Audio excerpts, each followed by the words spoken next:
हम सब जानते हैं कि दुनिया एक बड़े क्लाइमेट क्राइसिस से गुजर रही है, लेकिन क्या ये सिर्फ कार्बन एमिशंस और पिघलते ग्लेशियरों की कहानी है, या फिर मामला इससे कहीं ज्यादा गहरा है? क्या ये इंसान और कुदरत के बीच टूटते रिश्ते की कहानी है? अच्छा, इस रिश्ते को समझने के लिए एक बहुत ही चौंकाने वाला फैक्ट देखते हैं। दुनिया की जो बची-खुची बायोडाइवर्सिटी है, उसका 80% हिस्सा उन जमीनों पर है जिनकी देखभाल इंडिजिनस लोग यानी कि स्वदेशी लोग करते हैं। और ये बात तब और भी हैरान करती है जब पता चलता है कि ये ज़मीनें दुनिया के कुल एरिया का सिर्फ 20% हैं। तो सवाल ये है भाई कि ये मुमकिन कैसे है? देखिए, इसका जवाब छिपा है एक बिल्कुल अलग सोच में। एक ऐसा नजरिया जो कुदरत को सिर्फ फायदे के लिए एक रिसोर्स की तरह नहीं देखता, बल्कि एक जीते जागते परिवार का हिस्सा मानता है। ये लेन देन नहीं, बल्कि एक गहरे रिश्ते की बात है, पारस्परिकता की। तो चलिए इस सोच को और गहराई से समझते हैं, और इसके लिए हम चलेंगे रॉबिन वॉल किमरर की किताब ब्रीडिंग स्वीट ग्रास के पास, जो इसी स्वदेशी ज्ञान और मॉडर्न साइंस को एक साथ लाती है। अब किमरर की बात ही अलग है। वो एक साइंटिस्ट, एक बॉटनिस्ट तो हैं ही, साथ ही वो पोटावॉटोमी नेशन की सदस्य भी हैं। यही बात उन्हें इन दो दुनियाओं को जोड़ने के लिए एक परफेक्ट गाइड बनाती है। अपनी किताब में वो इन दोनों धागों को एक साथ बड़ी खूबसूरती से बुनती हैं। किमरर एक बहुत कमाल का आइडिया देती हैं, 2 आंखों से देखना। जरा सोचिए कि एक आंख से स्वदेशी ज्ञान की गहरी समझ को देखा जाए और दूसरी से वेस्टर्न साइंस के एनालिटिकल टूल्स को। मकसद ये नहीं है कि एक को चुनें, बल्कि दोनों का इस्तेमाल करके एक पूरी कंप्लीट पिक्चर देखें। ये चार्ट देखिए, ये इन 2 तरह की सोच के बीच का फर्क बिल्कुल साफ कर देता है। एक तरफ है वेस्टर्न साइंस, जो अक्सर कुदरत को एक प्रॉपर्टी या रिसोर्स की तरह देखता है, कुछ ऐसा जिसका इस्तेमाल किया जाए।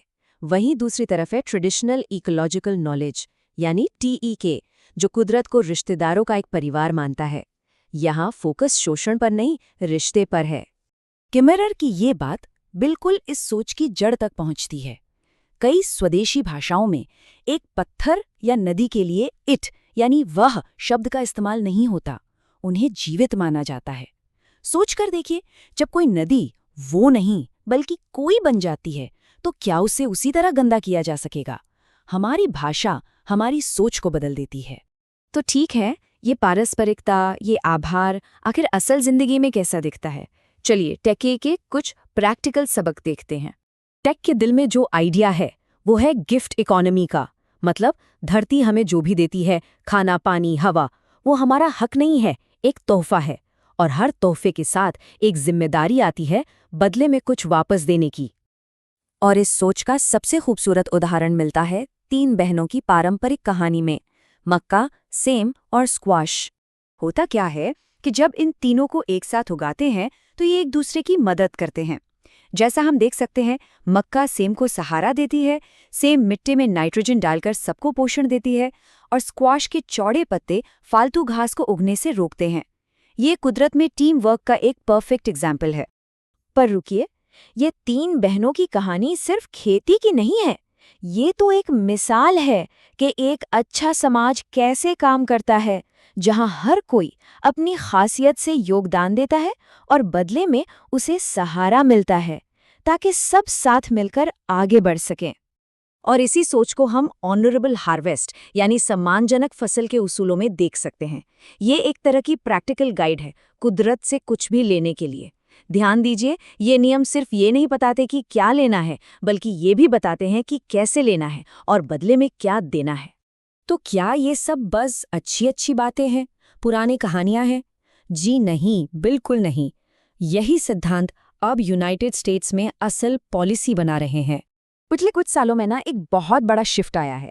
जैसा ये टाइमलाइन दिखा रही है, 2021 से अमेरिकी सरकार ने बाकायदा पारंपरिक पारिस्थितिक ज्ञान के महत्व को मानना शुरू कर दिया है, और इसी वजह से नई पहल, गाइडलाइंस और अच्छी खासी फंडिंग भी हुई है। और ये कोई खोखली बातें नहीं हैं।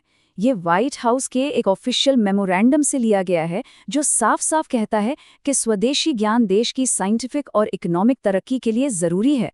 ये एक बहुत बड़ा ऐतिहासिक बदलाव है। और बात सिर्फ पॉलिसी तक ही सीमित नहीं है। जमीन पर असलियत में TEK का इस्तेमाल असली प्रॉब्लम को सुलझाने के लिए हो रहा है। चाहे वो जंगलों की भयानक आग को रोकने के लिए कंट्रोल्ड तरीके से आग लगाना हो या आर्कटिक में क्लाइमेट चेंज को समझना हो। स्वदेशी ज्ञान और वेस्टर्न साइंस का कॉम्बिनेशन बेहतर नतीजे दे रहा है। ये सब बातें हमें किमरर की सबसे बड़ी चुनौती पर वापस ले आती हैं, और ये चुनौती सिर्फ पॉलिसी बनाने वालों के लिए नहीं, हम सबके लिए है। क्या हम सिर्फ एक कंज्यूमर बने रहने से आगे बढ़कर एक आभार, एक कृतज्ञता की संस्कृति को अपना सकते हैं? इस बदलाव की जड़ में है पारस्परिकता का ये सीधा साधा लेकिन बहुत गहरा आइडिया कि बैलेंस बनाए रखने के लिए हमें उतना ही वापस देना होगा जितना हम लेते हैं। ये रिश्ता एक तरफा नहीं हो सकता।